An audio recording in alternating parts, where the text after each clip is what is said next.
Hey guys, Eric with Five Stone here, and today I'm going to introduce you to one of our pro staff members and a good friend of mine, a brother of mine that we have known each other for several years, and who is a humongous addition to the team.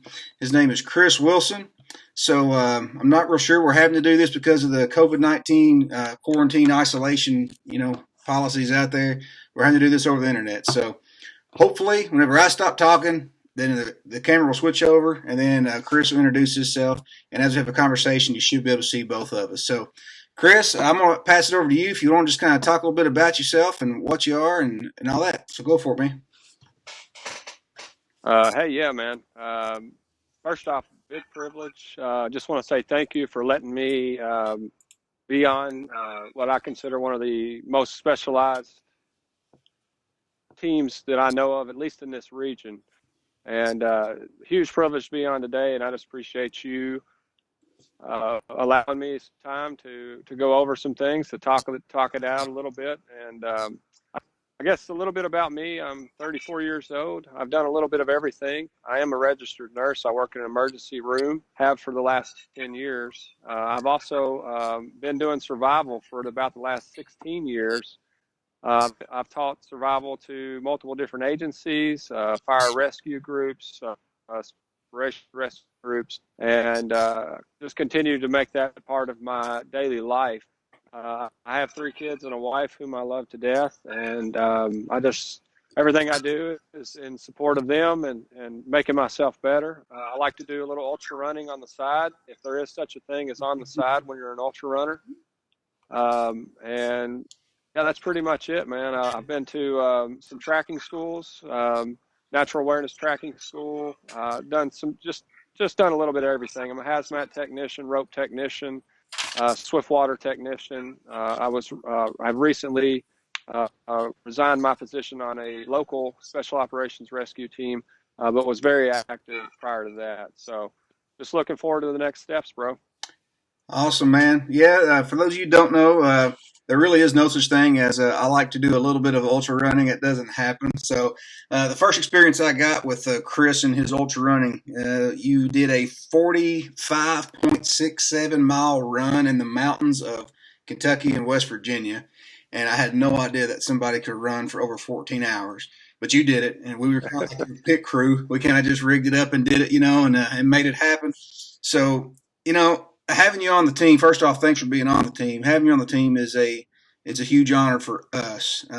I've known you now for 16 years, and from the day that we first met was in an emergency room and working together, and we just clicked. Everything vibed. We have done many ventures together. We've been on special ops rescue together. We've been on teams. We've trained law enforcement, elite, units and all this stuff together. And to have you back on this team is just a blessing, and I'm thankful for it. So I want to kind of talk about the COVID real quick and just kind of see, politics aside, I guess, because me and you kind of agree probably in the same type of situation. But all that aside, how do you think you, yourself and your family, how has the coronavirus, COVID-19, as a medical professional that you are, and then as a family man, survivalist, how has it impacted you? So I work in a downtown ER in a large metropolitan area here in Kentucky, about 90 miles from my home. As far as how it's affected me at work, we've really not seen much effect in the way of COVID-19 patients. We deal with them daily. I come in contact with them daily, but we are not overwhelmed. And we're actually, except for some recent days, we've actually been under populated, I guess you would say, in the emergency department. But I will say that, I have to worry about bringing that stuff home to my family. So I've changed a lot of the post-work procedures that I had. I don't wear my shoes in the house. I basically get naked in my garage and then go run inside real quick, throw my clothes into the washing machine, and then jump into the shower. And I'm constantly, every time my kids cough or my wife, says whatever, she doesn't feel good, I constantly monitoring that. But I will say my family's fairly healthy. we push health in our family, and we always have, or I won't say we always have, but here for the last 5 or 10 years, we've really pushed that. And so that takes a little bit of stress off of us in that aspect. Now, around the house, we have increased some of our self food production. I guess you'd say we have 4 raised beds, and we're fixing to plant corn here in the next day or so. Fixing to plant a bunch of tomato plants. We've always canned, always gardened. We like to eat what we kill. My kids all killed a deer last year, myself included. So we got freezers full.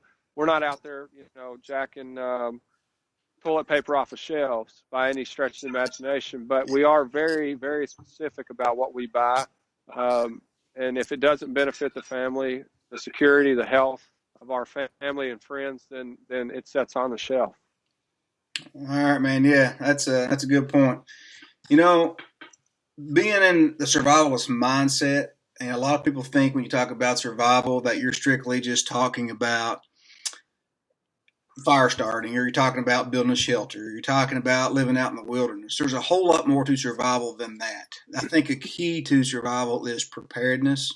And just like what you said with having your raised gardens, your raised bed gardens, having the resource that you all have collected over the years, it's not a one-time thing where you can just go out and get it all at one time. And, I'm saying, it's a process, it's a learning, it's a mindset, And growing up like we do in the rural areas, it's easier for us to do that because maybe we were raised with it with our families or our parents or grandparents or whatever, But some of these people in the city, you got to think, you're living in the city and they don't have that option, that resource.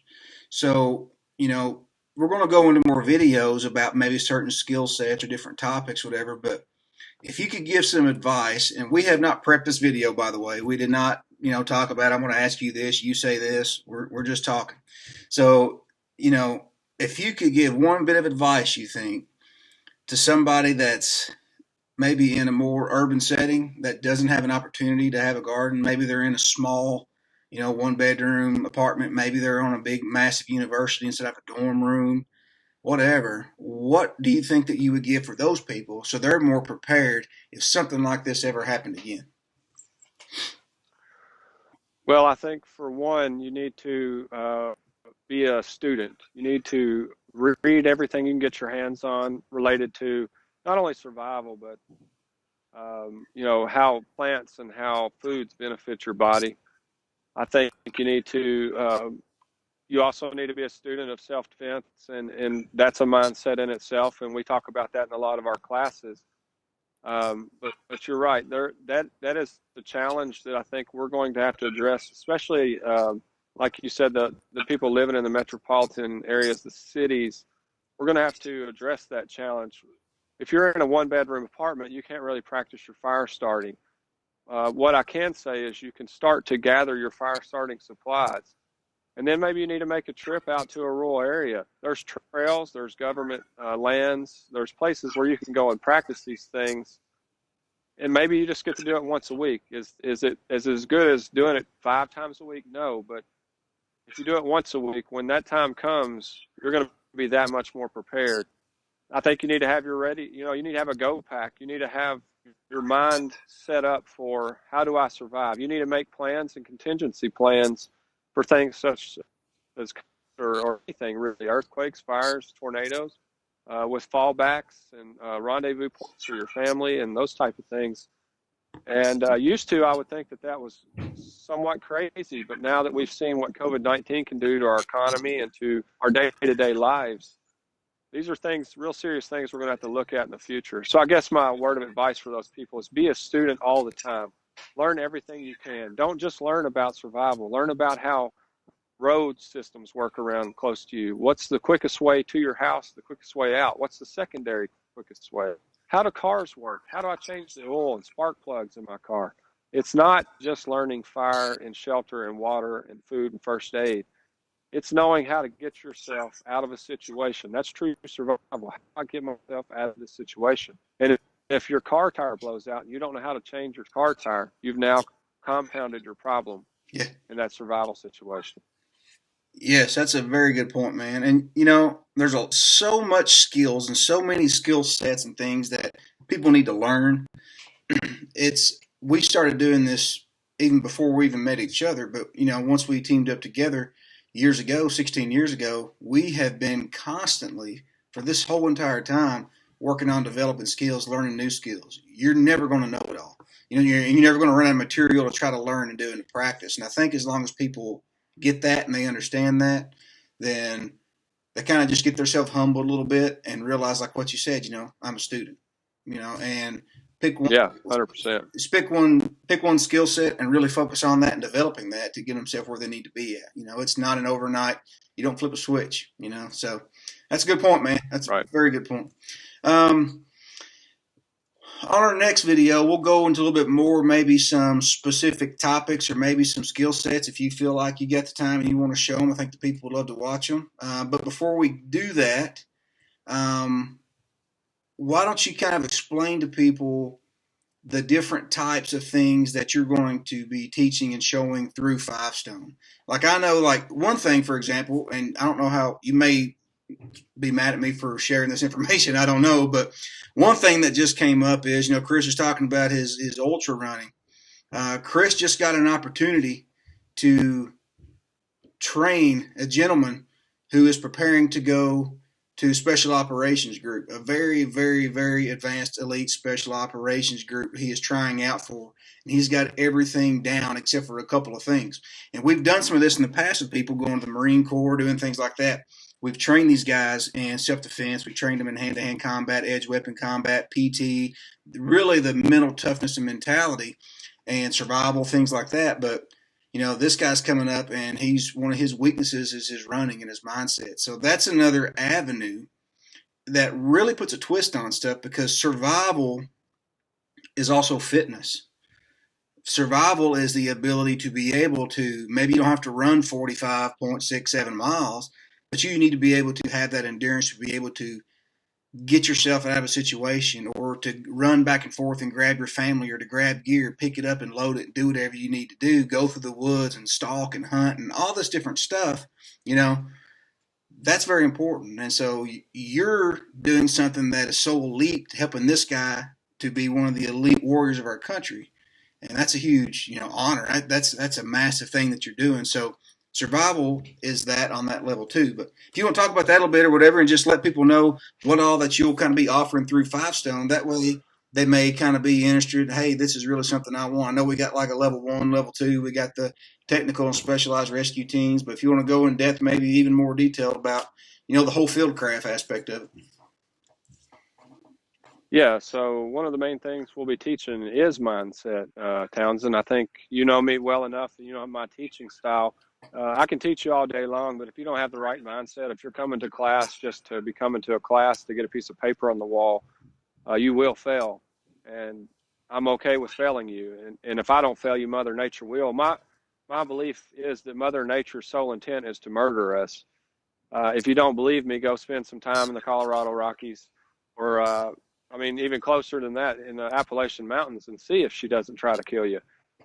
So your mindset is everything. But that being said, I think some of the things that obviously we'll hit on, we're going to hit on all of the basic survival things: fire starting, water, fire, food, first aid, signaling, those type of things. But we're also going to do some more specialized classes. A lot of cold weather survival could be incorporated in there. Tactical survival, how to camp without necessarily leaving a footprint or being able to be tracked or seen. We will offer some tracking classes for those that are interested. They will be more simple in nature. Tracking is something that you're always a student of. I'm not a master tracker by any means, but I have utilized tracking in search and rescues, and I have utilized tracking throughout my life. And there's some basic principles you need to understand. We're also going to be offering for rescue-related teams specialized survival regarding perhaps wilderness search or swift water or just basic survival for our first responders, our frontline guys who are out there doing this every day. Then obviously anything that somebody wants, we will customize a class for you. I will be more than happy to sit down with you or to even travel to you for the sole purpose of making sure that you and your team are taught what you need to know specific to your situation. How you survive on the backside of the Appalachians is totally different than how you survive in Western Kentucky or in Tennessee, for that matter. And how you survive with a swift water kit on versus how you survive with just your regular everyday search and rescue clothes is totally different. So those are some of the things we'll be hitting on. Obviously, we can talk about endurance and food consumption, calorie consumption, those type of things. And for the average everyday hunter, we'll be offering a hunter first aid survival course where we teach you what not to walk into the woods without, Right. which is just as important as knowing those skills. So That is those are just a few things. Go ahead. No, I said that is huge, man. That's something that's so much overlooked. You go hunting, you go hiking, any activity like that, you put yourself at a huge risk. And just even not knowing just the survival part, but the basic medical part that you need to know is so frequently overlooked, and that's a huge aspect. Absolutely. I mean, obviously, nobody wants to be in a survival situation, but when that day comes, if that day comes, the more prepared you are, obviously, the better your chances are of making it out. Right. Yeah, I agree. All right, man. A couple things I wrote down too. I know that we've kind of done over the past. There's skills for fishing. There's skills for, you got axe craft, knife craft, rope craft, lashing, cordage. There's tracking. There's stalking, whether it's on, for your prey or whatever, counter tracking, field craft, security aspects of things, shelters, tarps, lean-tos, trapping animals, edible versus poisonous plant. I mean, the list just goes on and on and on. So there's just, It's hard to say, hey, we're going to tie this down in a 2-hour class for you. If somebody tells you that, they're not teaching you correctly, so. Yeah, 100%. It's none of our classes will be 2-hour long. I can almost guarantee you that. All right, man. All right. So we'll kick off to this next video coming up, but guys, check out the next video for us and online on the website. It's FiveStoneUSA.com/survival.